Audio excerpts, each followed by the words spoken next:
মূর্তিগুলো পরিষ্কার করতে করতে বাবা কাপড়ের একটু সুতাতে লেগে একটা যেন মূর্তি মুখের ভরে পড়ে গেল। বেলাল তখন বলে, তুমি যে আমাদের খোদা, তুমি যে আমাদের প্রভু, তুমি যে আমাদের প্রতিপালক, রে মূর্তি তুমি যখন পড়ে গেলে আমি তোমাকে পরিষ্কার করতেছিলাম, তুমি পড়ে গেলে, এবার তুমি আমাদের খোদা, নিজে উঠে দাঁড়িয়ে যা। বেলাল বারবার বলে, তুমি উঠে দাঁড়িয়ে যাও। বলেন তো বাবা, ওই পাথরের হাতের গড়া তৈরি করা পাথরের মূর্তি কখনো উঠতে পারে না। বেলাল বারবার বলে, রে মূর্তি উঠে যাও, তুমি উঠার শক্তি রেখেছো যেহেতু তুমি আমাদের খোদা। বেলাল যদিও ছিল কলমা পড়নেওয়ালা, তখন ছিল না কলমে পড়নেওয়ালা, তখন যদিও ছিল বেধর্মী, কিন্তু বিশ্বাস ছিল যিনি হবেন খোদা তিনি হবেন সর্বশক্তিমান। জোরে বলেন, যিনি হবেন খোদা তিনার নিজস্ব ক্ষমতায় আছে, যিনি হবেন খোদা তার নিজস্ব একটা শক্তি আছে। বেলাল ওই মূর্তিখানা পড়ার সাথে সাথে বাবা চিন্তার মধ্যে পড়ে গেল, আমি সঠিক দিনের খোঁজটা কোথায় পাবো, সঠিক পথের পথটা কখন পাবো? এই মূর্তিগুলো তো শুধু নামের দেবতা, নামের খোদা। আল্লাহ আমাকে সত্য দিনের যেন তদন্ত দিয়ে দাও, সত্য দিনের খবরটা দিয়ে দাও। এই দিকে বেলাল এই বাবা চিন্তার মধ্যে আছে, আর আমার বিশ্ব নবী কলেমা প্রচার করতে করতে রাস্তা দিয়ে চলে আসছেন। মান ক্বালা লা ইলাহা ইল্লাল্লাহু দাখালাল জান্নাহ, মান ক্বালা লা ইলাহা ইল্লাল্লাহ ফাদাখালাল জান্নাহ। বেলাল যখন শুনতে পেল কে জানো বলতেছে কলেমা পড়ে নাও জান্নাতি হয়ে যাবে, বেলাল ওই বুতশালার ভিতর থেকে বেরিয়ে বাবা এক পা দুই পা করে আস্তে আস্তে আমার বিশ্ব নবীর দিকে নজরটা পড়ে গেছে। বেলালে হাবসি যেন তাকিয়ে আছে ওই নবীর চেহারার দিকে তাকিয়ে বেলাল আগিয়ে চলে গেলেন। যেতে যেতে আমার নবীর নিকট হয়েছে। বেলাল বলেন, আপনার নাম কি? মুহাম্মদ। জোরে বলেন সুবহানাল্লাহ সাল্লাল্লাহু আলাইহি ওয়াসাল্লাম। বেলাল বললেন, আপনার নাম কি? মুহাম্মদ। আপনার বাড়ি তো অমুক জায়গায়। আমার নবী বললেন, না আমার নাম মুহাম্মদ। বলে, আপনার পিতার নাম আব্দুল্লাহ। বলে, না আমার আব্বার নাম আব্দুল্লাহ। বলে, আপনার আম্মার নাম, আপনার মায়ের নাম আমেনা। নবী আমার বললেন, না আমার আম্মার নাম আমেনা। নবী আমার বললেন, যুবক রে, তুমি আমার নাম কি করে জানলে? তুমি আমার মায়ের নাম কি করে জানলে? তুমি আমার আব্বার নাম কেমন করে জানলে? বলেন, ওগো মহান ব্যক্তি নবী আমার মা, আমি যখন ছোট ছিলাম আমার মা বলেছিলেন, বেটা রে, যদি কাউরির চেহারা ওই রকম দেখতে পাও, আপনার চেহারার ক্যাটাগরিটা আমার মা আমাকে জানিয়ে দিয়েছিলেন।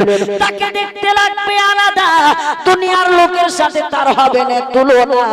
তার নাম হবে মুহাম্মদ, মায়ের নাম হবে আমেনা, আর বাপের নাম হবে আব্দুল্লাহ, তার দাদা হবে মক্কার সরদার আব্দুল মুতাল্লিব। এই রাসূলুল্লাহ নবী গো, সবকিছু জেনে শুনে আমার মায়ের কথাগুলো আপনার দিকে তাকিয়ে মেলালাম, আমি আপনাকে চিনতে পেরে নিয়েছি। সুবহানাল্লাহ সুবহানাল্লাহ। ইয়া রাসূলুল্লাহ, আপনি এখনই কি এলান করতেছিলেন, মান ক্বালা লা ইলাহা ইল্লাল্লাহ ফাদাখালাল জান্নাহ? নবী আমার বললেন, হ্যাঁ বেলাল, আমার তো এটা কাজ, এটা তো আমার কর্তব্য।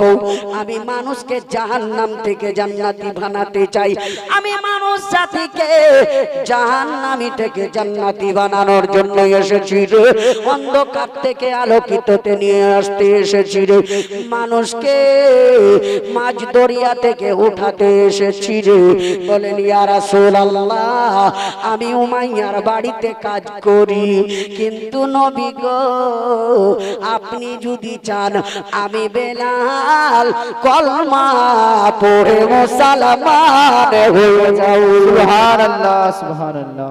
আমার নবী বললেন বেলাল রে আর দেরি করো না, দেরি করো না, আমার তো কাজ এটাই কলমা পড়া। বেলাল সঙ্গে সঙ্গে বলেন নবী গো আমার শরীরটা পাক আছে, আমি যদি কলমা পড়ি গো নবী আমাকে কি করতে হবে? নবী বললেন বেলাল, বেলাল রে তোমাকে ওযু করতে হবে। নবী আমার বললেন বেলাল রে তোমাকে ওযু করতে হবে। বেলাল বললেন ইয়া রাসূলুল্লাহ এখন যদি ওযু করি গো নবী উমাইয়া যদি দেখে নাও আমারও ক্ষতি হবে আপনারও ক্ষতি হবে। উমাইয়া যদি দেখে নাই তাহলে আপনারও বিপদ হবে আমারও হবে। নবী গো বিনা ওযু করায় যদি কোনো সিস্টেম থাকে বলেন। নবী বললেন আমি কুল কায়নাতের নবী, আমার কাছে কোনো জিনিসের নাই কমে। এরে বেলাল আজকে তোমাকে ওযু করতে হবে না, পাক মাটিতে হাত দিয়ে তায়াম্মুম করে নাও, তোমার শরীর পাক হয়ে যাবে। বেলাল তায়াম্মুম করলেন বাবা। তায়াম্মুম করার পরে বেলাল যেন কলমা পড়ে নিলেন লা ইলাহা ইল্লাল্লাহ, পড়ো লা ইলাহা ইল্লাল্লাহ, হক লা ইলাহা ইল্লাল্লাহ মুহাম্মাদুর রাসূলুল্লাহ সাল্লাল্লাহু আলাইহি ওয়াসাল্লাম। বেলাল কলমা পড়ে নেওয়ার পরে নবীকে বললেন ইয়া রাসূলুল্লাহ নবী গো আমি কলমা পড়ে নিয়েছি গো নবী, আর আপনাকে এখানে থাকতে হবে না। আপনি যদি আর একটু দেরি করেন উমাইয়া যদি দেখে নাই আমাদের দুজনের বিপদ হয়ে যাবে। আল্লাহর নবী সেখান থেকে চলে গেলেন বাবা। এবার বেলাল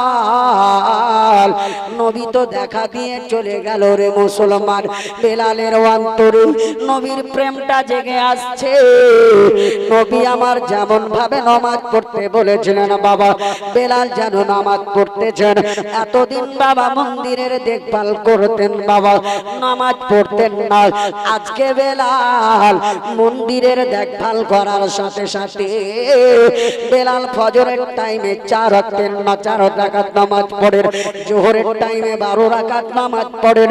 বেলাল নামাজ পড়ে আর যারা বাবা পূজা করতে আসে তাদেরকে বলে দেয় ওই দান পাত্রর মধ্যে টাকাগুলো ভরে দিবে, আর মূর্তির সামনে ফল ফ্রুট গুলো রেখে তোমরা পূজা করে চলে যাবে। আমি বেলাল সন্ধ্যাবেলা গিয়ে উমাইয়াকে হিসাবগুলো গুছিয়ে দিব। কিন্তু বেলাল এইভাবে নামাজ পড়ে রে বাবা, আপনার আর কয়েকদিন থেকে বেলাল জানো একটা নতুন আমল শুরু করেছে। প্রত্যেক দিন নামাজ পড়তে শুরু করেছে। একদিন একটা মানুষ উমাইয়ার কাছে গিয়ে বলে উমাইয়া গো আমাদের ওই মন্দিরের ইনচার্জ বেলালে হাবশি মনে হয় পাগলা হয়ে গেছে। বলে কেন রে কেন? বলে বেলালকে দেখতে পাওয়া যায় একবার যেন কানে হাত উঠিয়ে পাগলের মতো দৌড়িয়ে কাবো পাগলের মতো দাঁড়িয়ে পিড় পিড় করে কেন যেন কি বলতে থাকে, আবার যেন হাঁটুতে পা দেয় আবার দাঁড়িয়ে যায়, আবার যেন মাথা মাটিতে দিয়ে এই মাথাটাকে মাটিতে ঘষতে থাকে। সুবহানাল্লাহ। কি করছেন? বেলাল নামাজ পড়ছেন। কিন্তু হিন্দু বিধর্মীরা বুঝে না, বলে কদিন থেকে? বলে আজ 3 দিন ধরে এই রকম দেখতে পাচ্ছি। হযরতে বেলালের খবর শুনে উমাইয়া যদিও ছিল বেধর্মী রে বাবা, কিন্তু ইসলামিক কালচার গুলো জানা ছিল।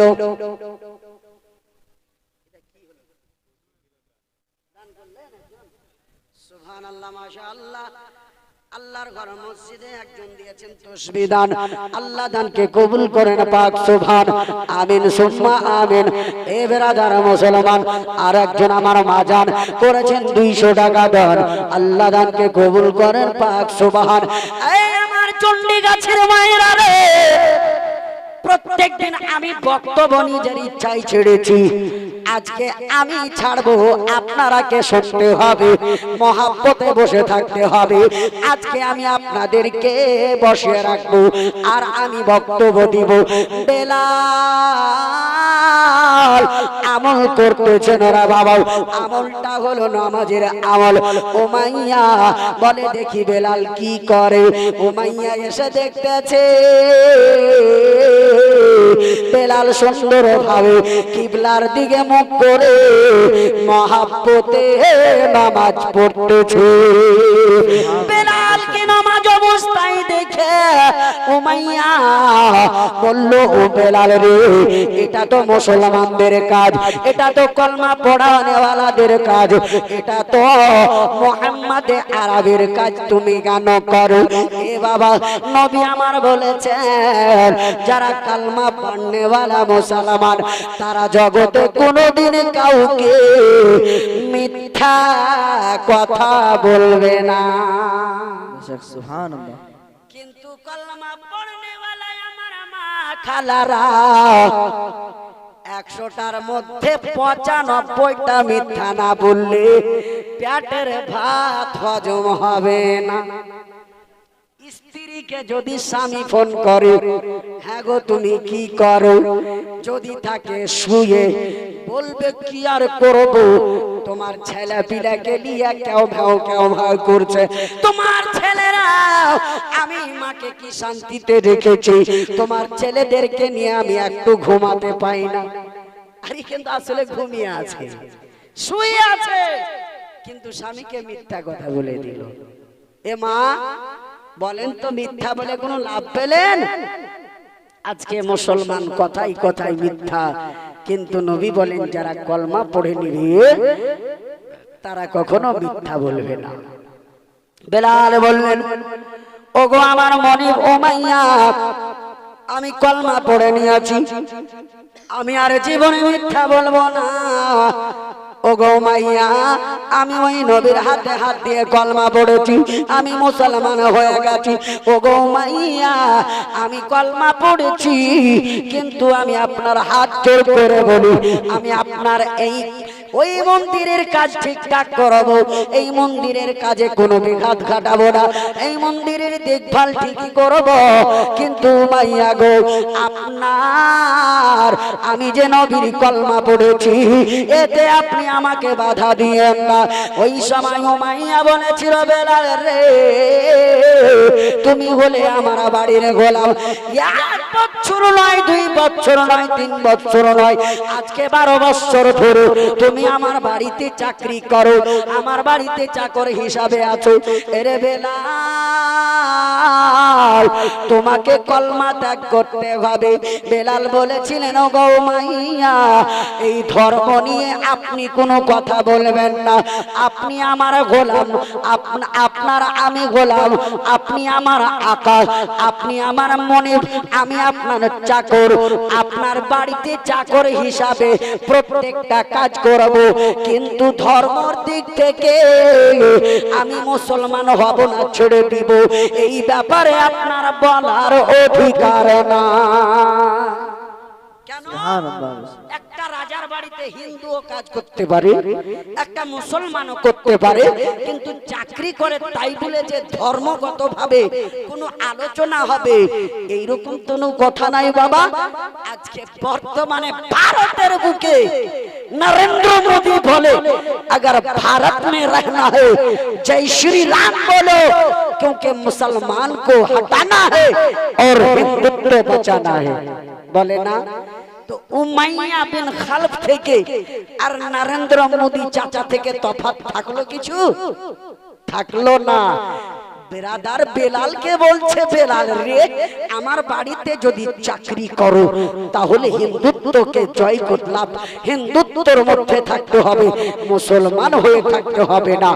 বেলাল বলেন, দেখেন মনিব, আপনার বাড়ি কাজ করি তাই বলে ধর্মের ব্যাপারে আপনি আমাকে যেটা বলবেন সেটাই শুনবো, আমি বেলাল এটা করতে পারবো না। জোরে বলেন সুবহানাল্লাহ। সুবহানাল্লাহ।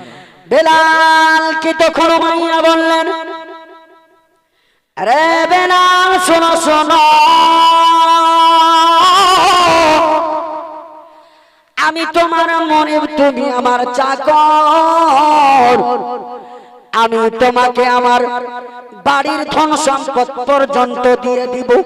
দেখেন রে বাবা, মুসলিম ধর্মের মানুষ কত আপনার শত্রু, মুসলিম ধর্মের মানুষ কত আপনার দুশ্মন হয়, ওই মুসলিম ধর্মের মানুষের প্রতি মানুষের কত বাবা রাগ হয়, বলে জীবনের সব ধন তোমার নামে করে দিব। বেলাল দয়া করে নবীর কলমা ছেড়ে দাও। কত বড় নবীর দুশ্মন ছিল, আপনার কলমা ছেড়ে যদি দেয় বেলালকে সমস্ত ধন দৌলত লিখে দিবে। কিন্তু বেলাল আমার মতো লোভী মাওলানা আইয়ুব আলামের মতো মৌলবি ছিল না, বেলাল ছিল ঈমানওয়ালা নবীর গোলাম। বেলাল বললেন, ও মাইয়া রে, জীবনে তুমি নিজের ধন সম্পদ কেন, গোটা আরবের যদি টাকা পয়সা গুলো আমি বেলালের নামে লিখে দাও, আমি নবীর কলমা ছাড়ব না। এ বেরাদার মুসলমান, বেলালে হাবশিকে বারবার বুঝানোর পরে বেলাল কিন্তু বুঝলো না বাবা। বেলাল বলে, নবীর বাজারে বিকিয়ে গেছি রে, আমাকে কেউ কিনে নিতে পারবে না। ওই সময় বেলালকে উমাইয়া ওই সাথের কলার খানা ধরে উমাইয়া আমার বেলালকে টানতে টানতে টানতে টানতে বাবা একটা ফাঁকা ময়দানে নিয়ে গিয়ে বেলালকে এবার যেন কবলাতে শুরু করেছে। বেলাল রে, কলেমা ছেড়ে দাও ছেড়ে দাও। বেলাল বললেন, ও মাইয়া রে, যত কষ্ট যাওয়ার হোক দাও, কিন্তু আমি বেলাল কলমা ছেড়ে দেব না। এই সময় উমাইয়া ওই বেলালকে আঘাত দেওয়ার জন্য, বেলালকে মারার জন্য একজন নয় দুইজন নয় 12 জন জাল্লাদকে ডাক দিল রে বাবা। ওই 12 জন জাল্লাদের হাতে ওই লোহার বাবা আকড়সা রয়েছে, লোহার যেন ছড়ি রয়েছে, ওই লোহার চাবুক রয়েছে। ওই 12 জন জাল্লাদ আমার বেলালকে চতুর্দিক থেকে ঘেরে নিয়ে বেলালকে উমাইয়া আবার বলতে লাগলো, বেলাল রে, দেখতেছ একজন নয় দুইজন নয় তিনজন চারজন পাঁচজন নয় 12 জন রয়েছে রে বেলাল, এখনো সময় আছে রে, কলেমা ছেড়ে দাও। বেলাল বলে, না না না না, আমি কলমা ছাড়বো না। এই বলে যখন বেলাল থেমেছে, ওই বেঈমানেরা আমার বেলালকে চতুর্দিক থেকে চাবুকের বাড়ি মারতে শুরু করেছে। বেলালকে মেরে যায়। বেলাল আপনার একখান চাবুকের নয়, 2 কান চাবুকের নয়, 12 কান চাবুকের আঘাত খাচ্ছে রে মা। ওই 12 কান চাবুকের আঘাত খেয়ে আল্লাহর নবী মুস্তাফার গোলাম ডাঁটসে দাঁড়িয়ে আছে আর মার খাচ্ছে, মুখে নবীর কলমা জারি রয়েছে। বেলালকে মেরে যায় মেরে যায়। 1 ঘন্টা যখন মারতে মারতে তারা থকে গেছে, বেলালকে মারা বন্ধ করলো। এবার বলছে, ওরে জাল্লাদেরা দাঁড়াও, আমি বেলালকে আর একবার জিজ্ঞেস করি, বেলালকে 1 ঘন্টা ধরে মেরে 12 জন থেকে গেল, কিন্তু নবীর গোলাম নবীর মহাব্বতে যত মার খায় তত নবীর জিকির জুবান থেকে বেরিয়ে যায়। সুবহানাল্লাহ সুবহানাল্লাহ। নবীর গোলাম বারবার বাবা মার খাচ্ছে, কিন্তু বাবা মার খাওয়ার পরেও কলমা বন্ধ করে না। 1 ঘন্টা পরে জিজ্ঞেস করে, বেলাল রে, জীবন থেকে যদি বাঁচতে চাও, কিসকি হাত কি হ্যায়? नारे तकबीर, नारे रिसालत। मेरी एक बहन ने अपनी हाथ से अंगूठी निकल कर मदरसे में दान किया। अल्लाह अल्लाह दान को कबूल फरमा, अपनी बारगाह में कबूल फरमा। जोरे बोले आमीन सुम्मा आमीन। সুবহানাল্লাহ মাশাআল্লাহ।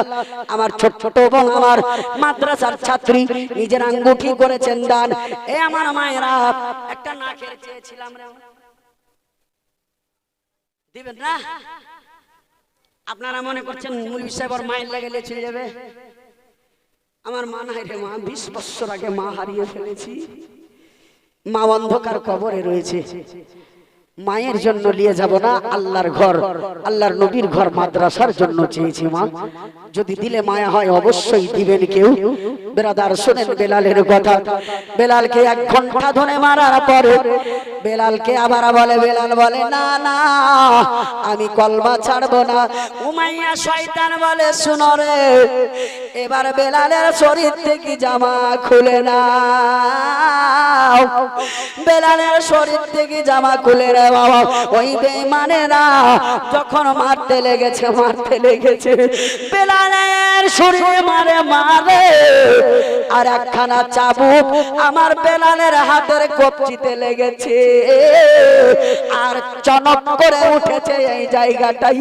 বেলাল যেন থরথরিয়ে গেছে। আল্লাহ, আমি কলমা পড়েছি, আপনার নবীর বাগানে বিক্রি হয়েছি, নবীর বাজারে বিক্রি হয়েছি, এরাই আমাকে মারতে মারতে কষ্ট দিচ্ছে গো আল্লাহ। আমি বেলালকে ক্ষমতা দাও, আমি বেলালকে সহ্য করার শক্তি দাও, বেলালকে ক্ষমতা দাও। এই বেঈমানেরা মারতে মারতে ঠকে যাবে, আমি বেলাল মার খেতে খেতে ঠকব না। আজকে আমরা মুসলমান সামান্য টাকাতে বিক্রি হয়ে যায়, ঈমানটাকে বিক্রি করে দিই। কিন্তু বেলাল মার খেতে খেতে খেতে খেতে রে বাবা শরীরের যেন রক্ত রক্ত হয়ে গেল। বেলালের শরীর দিয়ে টপ টপ করে রক্ত বেরিয়ে যায়। বেলালকে মারে সবাই, ডাকে সবাই, কিন্তু বেলালের জন্য কেউ যেন আহা করে কাঁদবে রে বাবা। কেউ নাই বেলালের জন্য কাদার কেউ নাই। বেলালকে মেরে যায় বেলালের শরীর গুলো আপনার ঘায়ে পরিণত হয়ে গেল। চাবুকের আঘাত সহ্য করতে পারে না, তবু আল্লাহর কাছে শক্তি চাইছে, বরদাস্ত করার ক্ষমতা চাইছেন, বরদাস্ত করার। এইদিকে বেলালকে মারতে মারতে সন্ধ্যা লেগে গেল। বেলাল শরীর যেন রক্তে রক্তাক্ত হয়ে আছে রে মায়েরা। বেলালের শরীর রক্তে লাল হয়ে আছে। বেলাল সহ্য করতে পারে না, তবুও নবীর কলমা ছাড়ে না। এবার মাইয়া বলে, শুনো রে, সবাই তোমরা আজকে বাড়ি চলো, বেলালকে বাড়ি যেতে দেওয়া হবে না। সবাই বাড়ি গেল, কিন্তু বেলালকে বাড়ি যেতে দেওয়া হলো না। বেলাল আর বাড়ি যেতে পাবে না। সবাই আজকে বাড়ি যাবে রে বাবা, বেলাল আর বাড়ি যাবে না। বেলাল আর বাড়ি যেতে পাবে না। বেলাল কোনো চুরি করেনি রে মুসলমান, বেলাল কোনো ডাকাতি করেনি, বেলাল কোনো বেঈমানি করেনি, বেলাল শুধু নবীর কলমা পড়েছে রে আব্বারা। এইদিকে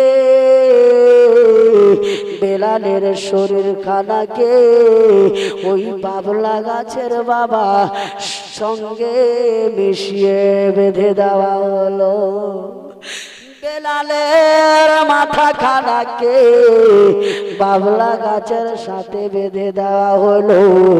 বেলালের পা লটকে আছে, বেলালের শরীর দিয়ে টপ টপ টপ টপ করে রক্ত বহে যাচ্ছে রে মা। হে মুসলমান, সারা রাত বাবলার গাছে বাঁধা থাকলো আমার বেলালকে। সারা রাত বেলাল কাঁদে রে, গোটা এলাকার মানুষ ঘুমায়, আর বেলালকে বাবলার গাছে বেঁধে রেখেছে। বেলাল কষ্টে আছে আর নবী নবী নবী নবী জিকির করে যায়, নবী নবী নবী নবী জিকির করে যায়। মরতে যদি হয় আমায় মরে যাব রে ভাই, বেলাল বলে মরতে যদি হয় রে ভাই মরে যাব ভাই, মরতে যদি হয় মরে যাব রে ভাই। এই দুনিয়ায় নবী ছাড়া আর কিছু নাই, এই দুনিয়ায় নবী ছাড়া আর কিছু নাই। বেলালকে বাবা ওই আপনার বাবলার গাছে বেঁধে দেওয়া হলো। সারা রাত পার হয়ে গেল, সারা রাত পার হয়ে গেল। বেলালের শরীরের ঘা রাত্রে মার বন্ধ ছিল বাবা, এই জন্য ঘায়ের মুখ গলা বন্ধ হয়ে গেছিল। এবার বেলালকে জানো ওই গাছ থেকে নামানো হলো। বেলালকে নামানোর পর উমাইয়া বলে, উমাইয়া বলে বেলাল রে এবার তুমি কলমা ছেড়ে দাও। বেলাল বললেন, উমাইয়া আমাকে আর যদি মারার ইচ্ছা থাকে মেরে দাও রে, কিন্তু আমি বেলাল নবীর কলমা ছাড়ব না। এইদিকে গতকালকে মার খেয়ে খেয়ে শরীরটা রক্ত হয়ে গেছিল বাবা, আজকে রাত্রের বেলা মার থেকে বিরত ছিল, শরীরের ঘা গালা শুকিয়েছিল। এবার উমাইয়া আবার যেন মারতে শুরু করেছে, যন্ত্রণা দিতে শুরু করেছে। বেলাল সহ্য করতে পারে না, সারা রাত বাবলা গাছে বেঁধে রাখলো বাবা। এবার বেলালকে মারতে মারতে তারা থকে গেল, কিন্তু বেলাল থকলো না। এবার উমাইয়া বলে, শোনো রে শোনো, এই বেলাল এমনিতে হার মানবে না, ওই বাবলা গাছের ডাল গুলো কেটে নিয়ে এসো, বাবলা গাছের কাঁটা গুলো কেটে নিয়ে এসো। একজন জিজ্ঞেস করলো, উমাইয়া রে বাবলা গাছের ডাল কি করবে, বাবলা গাছের কাঁটা কি করবে? বেলালকে এত মারলে এখন বাবলা গাছের কাঁটা কি করবে রে? বলে বেলাল যদি কলমা না ছাড়ে বেলালকে কাঁটাগুলোর ওপরে শুইয়ে দিব। বেলালের শরীর রক্তে ক্ষত বিক্ষত হয়ে আছে, কাঁটাগুলো নিয়ে আসা হলো বাবা। আপনাদের চাচল এলাকায় বাবলার গাছ আছে দেখেছেন বাবারা, এই বড় বড় কাঁটা হয়। বেলালকে আবার উমাইয়া জিজ্ঞেস করে, বেলাল রে তুমি কি কলমা ছাড়বে না? বেলাল বললেন, না না আমি কলমা ছাড়ব না। একটা জায়গাতে কাঁটাগুলো বিছিয়ে দেওয়া হলো রে মা। কাঁটাগুলো বিছিয়ে দেওয়ার পরে বেলালকে ওই কাঁটার উপরে শুইয়ে দিয়েছে। মুসলমান চন্ডী গাছির বাবারা আমার, ইসলামটা এত সহজে আমরা পেনি রে বাবা। এই ইসলামের জন্য সাহাবাগণ জীবন পর্যন্ত দিয়েছে। আজকে সামান্য একটা আপনার বেগুনের কাঁটা যদি সবজি কাটতে কাটতে লেগে যায়, আমার মায়েরা তোড়পে উঠে যায়। আজকে বেলালকে বাবা এই বড় বড় আপনার জানো বাবলার বাবা কাটার ওপর শুইয়ে দেওয়া হয়েছে। বেলালকে একবার ডান দিকে ঘুরায়, একবার বাম দিকে ঘুরায়, বেলাল যেন কাটা মুরগের মতো ছটফট, বেলাল ছটফট করে কাঁদে, আল্লাহ আমাকে তুমি শক্তি দাও গো আল্লাহ, আমাকে ক্ষমতা দাও আল্লাহ, আমাকে দুনিয়ার মানুষ কষ্ট দিবে দুঃখ, কিন্তু আমি এই কষ্টের মধ্যে শয়তানি চক্রতে পড়ে আপনার নবীকে যেন ভুলে না যায়। হে আল্লাহ, আমি বেলাল এত কষ্ট, কিন্তু আমার নবী কি আমার খবর পেয়েছি, আমার নবী কি আমি বেলালের খেয়াল রেখেছে, এই বলে কান্না করতেছে মুসলমান। বেলালকে বারবার বাবা ওই কাটার ওপরে উঠাচ্ছে আবার শুয়াচ্ছে। বেলাল ওই বাবলা গাছের বাবা কাটা তো সহ্য করতে পারলো, কিন্তু নবীর কলমা ছাড়তে পারল না। এইদিকে বেলাল যখন বেরাদার উমাইয়া যখন বাবলা গাছের কাটায় শুইয়ে দিয়েছিল, বেলাল একটা কথা বলেছিল, উমাইয়া রে আমাকে যদি মেরে ফেলার ইচ্ছা হয় রে মেরে ফেলে দাও, আমি বেলালকে এত কষ্ট দিও না। কেন আমাকে কষ্ট দিচ্ছ রে? শুধু আমি কষ্ট পাই না, আমার বিশ্ব নবী আমেনার বেটা কষ্ট পাচ্ছে। সুবহানাল্লাহ, আরে উমাইয়া আমাকে ছেড়ে দে রে, ছেড়ে দে, আর যদি ইচ্ছে হয় মারে দে, কিন্তু এত কষ্ট দিস না রে। বলে বেলাল কলমা কি তুমি ছাড়বে না? বলে না। বলে ওই তোমাকে এই বাবলা গাছের কাঁটার আঘাত দিয়ে পারলাম না। বেলালকে বাবা উঠানো হলো, উঠিয়ে নেওয়ার পরে বাবা বেলালকে শুইয়ে দেওয়া হয়েছে। আর বেলালকে বলে বেলাল রে ওই নবীর কলমাটা তুমি পড়তে থাকো।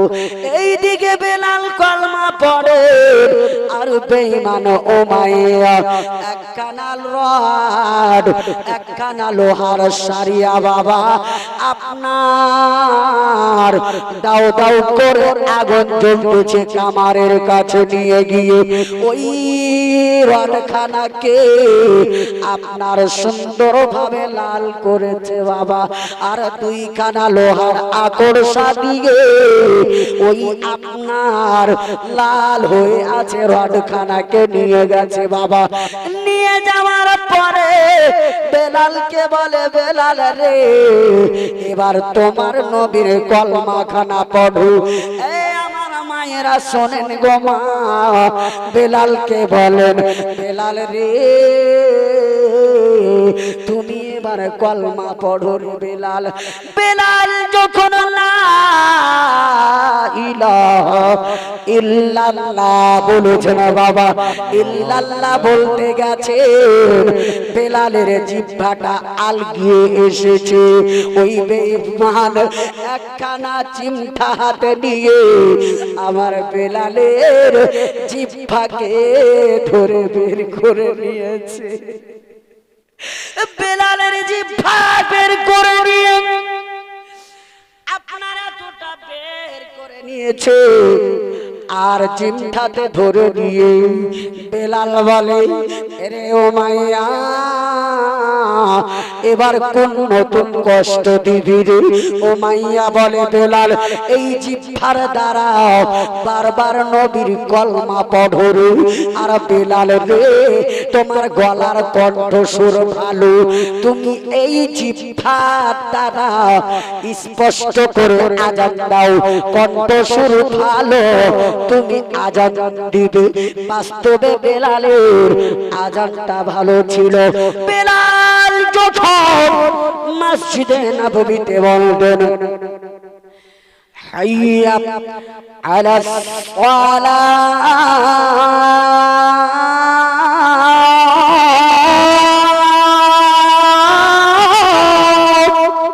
বেলাল যখন হাইয়া আলাস সালাহ বলে আযান দিতেন মদিনাবাসী সবাই মিলে আপনার উঠে চলে আসতো ওই মসজিদে নববীতে নামাজ পড়বো বলে আজকে ওই বেলালের জিহ্বাটাকে জানানো হবে বেলালের জিহ্বা আকর্ষণ দিয়ে বের করে বাবা ওই জ্বলন্ত রথখানাকে আমার বেলালের মাঝামাঝি জিহ্বাতে রেখে দিয়েছে বেলাল যখন লা ইলাহা ইল্লাল্লাহ বলতে গেছে খপ করে আপনার আকর্ষণ দিয়ে জিহ্বাখানাকে ধরে ওই লাল হয়ে জ্বলে আছে রথখানাকে বাবা বেলালের জিহ্বার মাঝামাঝিতে রেখে দিয়েছে ওরে মা যেমন আমার মায়েরা বাড়িতে আপনার মাছ ভাজার জন্য আপনার ওই কড়াইয়ে তেল দিয়ে দেয় তেলটা যখন গরম হয় রে মা মাছ যখন দিয়ে দেওয়া যায় মাছগুলো ফটফট করে ফুটতে থাকে আজকে বেলাল যেমনই জিহ্বা বের করেছে ওই উমাইয়া আপনার গরম রথখানাকে যেটা বাবা আগুনের মতো লাল হয়ে আছে ওই লাল রথখানা বেলালের জিহ্বায় যেমনই রেখেছে বাবা বেলালের জিহ্বা জানো আপনার মা বোনেরা মাছ ভাজতে গেলে যেমন ফটফট করে ফুটে বাবা আজকে বেলালের জিহ্বা জানো জ্বলতেছে ফটফট করে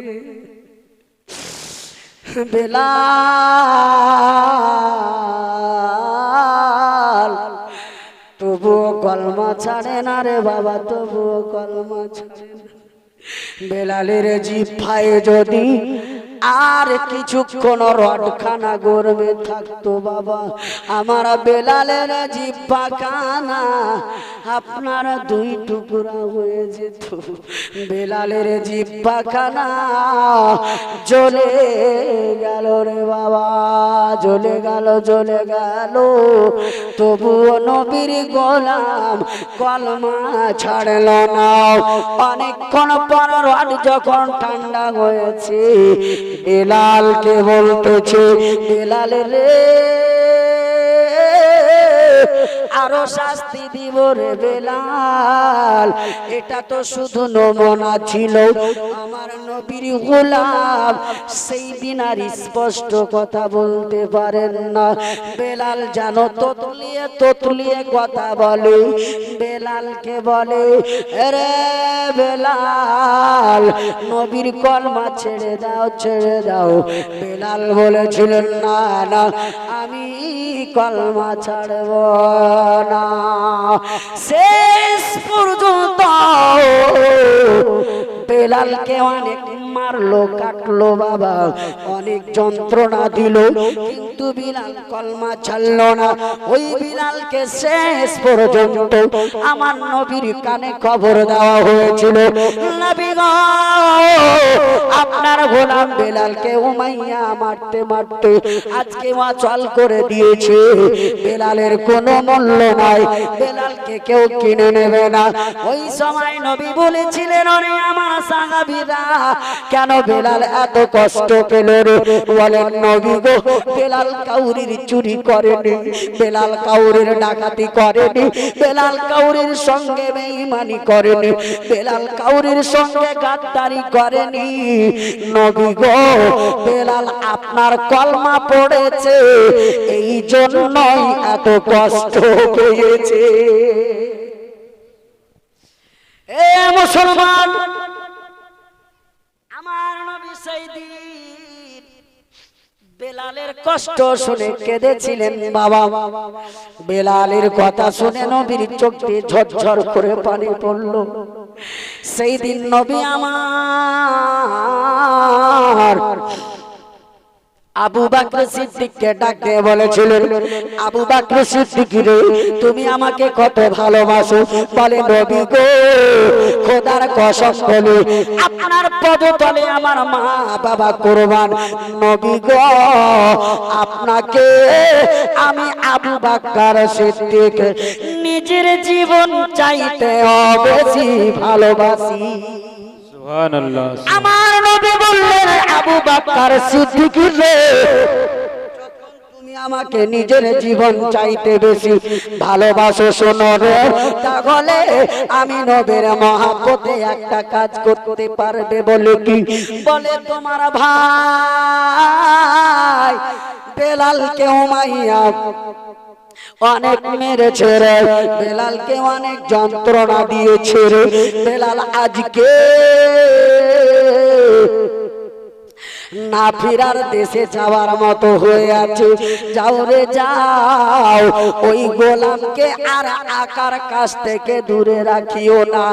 যার প্রেমে পাগল হয়ে বেলাল এই রকম শাস্তি পেয়েছে, ওই বেলাল যদি মরে যায়, আমি নবীর সামনে মরবে রে।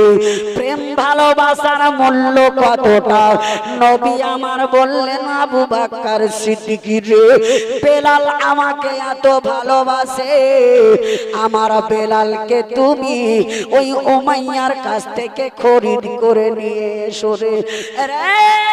আবু বকর, আমার যদি মুখে হাসি দেখতে চাও রে, ওই বেলালকে কিনে নিয়ে এসো। ওই উমাইয়ার কাছে 11,000 গোলাম আছে, সবারই দাম আছে, কিন্তু বেলালের কোনো দাম নাই। বেলালকে রাস্তায় ফেলে রেখেছে, কেউ বাবা কিনে নিয়ে যায় না। বেলাল কোনো কাজ কর্মের নয়, বেলালের পার্স গুলো ভেঙে ভেঙে গেছে, বেলালের বডি চূর্ণ বিচূর্ণ হয়ে গেছে। এই দিকে বেলালকে কিনার জন্য, খরিদ করার জন্য নবীর বাবা বন্ধু, নবীর বেস্ট ফ্রেন্ড আবু বকর সিদ্দিক চলে এসেছে। উমাইয়াকে ডাক দিয়ে বলে, আমার আবু বকর সিদ্দিক, উমাইয়া রে, বেলালকে কি বিক্রি করবে? তখন উমাইয়া হেসে হেসে বলেছিল, দেখো রে, মক্কার বুকে যদি কোনো পাগল আছে, আবু বকর সিদ্দিককে দেখো। বলে, কেন কেন? বলে, যেই বেলালের কোনো মূল্য নাই, বেলালের পার্স ঢিল হয়ে গেছে, বেলালের শরীর রিজেক্ট হয়ে গেছে, এই গোলামকে দিয়ে কোনো কাজ হবে না। আর ওই মতো একটা আপনার রিজেক্ট হওয়া গোলামকে আজকে আবু বকর সিদ্দিক কিনতে এসেছে। ওই সময় উমাইয়া বলে, যখন এই আবু বকর সিদ্দিক কিনতে এসেছে, অবশ্যই রহস্য আছে। বলে, উমাইয়া রে, কত দাম নিবে গোলামকে বিক্রি করার জন্য? বেলালকে বেচবে, কত টাকা নিবে? বলে, বেলাল রে, তুমি এমনি নিয়ে চলে যাও। বলে, না না, আমি এমনি নিয়ে যাব না। তখন বলেছিল, কি দেবে? বলে, বেলালকে দেওয়ার জন্য তুমি যা যা চাইবে তা দিব। ওই সময় উমাইয়া ছিল বেদিন কাফির, বেঈমান কাফিরেরা বাবা লোভী হয়, বাবা বেদিন কাফিরেরা লোভী হয়।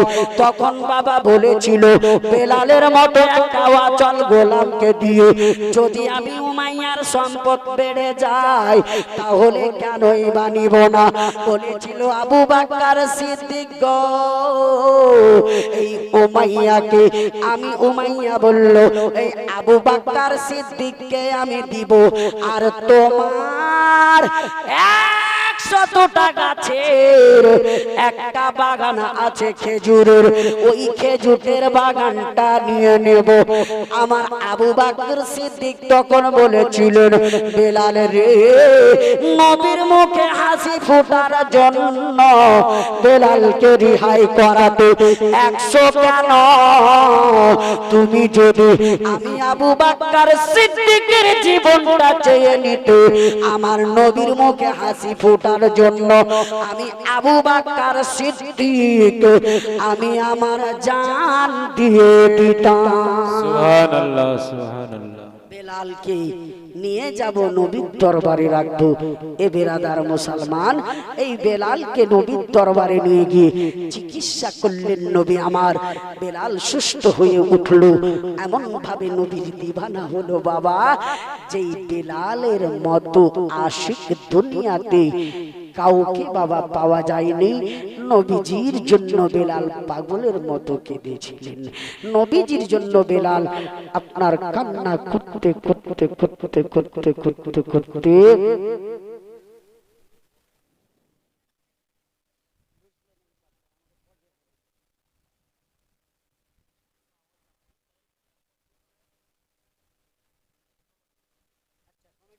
প্রতি আমি সন্তুষ্ট হলাম। ওনারা আমার বক্তব্য শুনে মুগ্ধ হয়েছেন, আমাকে থ্যাংক ইউ অর্থাৎ ধন্যবাদ জানিয়েছেন। যাক মাশাআল্লাহ, ভালো লাগলো। কিন্তু আমার মা বোনদেরকে বলবো, মায়েরা রে, আপনারা বেলাল